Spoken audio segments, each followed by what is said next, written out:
The Patch was a queer bar located on 610 West Pacific Coast Highway in the Los Angeles neighborhood of Wilmington, California. The Patch was not just a place for the queer community to congregate. As it turns out, it was the target of a state-sanctioned operation meant to intimidate and imprison queer individuals. On August 17, 1968, Los Angeles Police Department personnel raided the gay bar and arrested two men on moral grounds. Owner and manager Lee Glaze and fellow bar patrons went to the harbor station to protest the arrest of these two men. Flowers were also used as a symbol of resistance.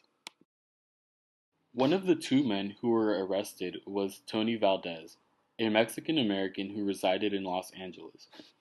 The arrest of Mr. Valdez may be linked to attitudes on both race and sexuality.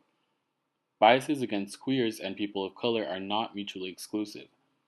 LAPD operated vice squads may have been operating on more than one system of discrimination. In Dr. Fecker Cantor's book, Policing Los Angeles, Race, Resistance, and the Rise of the LAPD, he describes the motives behind the detention of Latino individuals.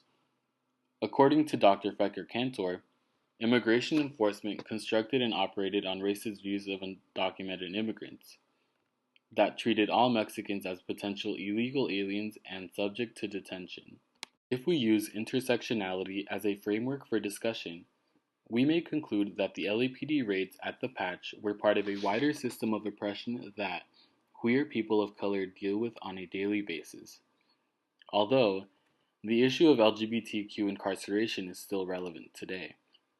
According to the Williams Institute at UCLA, sexual minorities, defined as people who self-identify as lesbian, gay, or bisexual, and people who do not identify as lesbian, gay, or bisexual, but reported a same-sexual experience, were disproportionately incarcerated.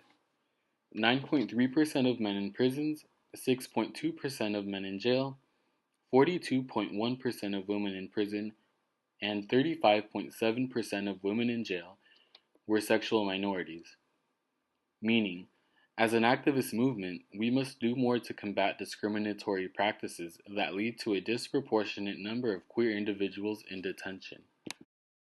In conclusion, we must not forget that the fight for equality is not over. There is still work to be done in order to defend against discrimination at the federal, state, and local level.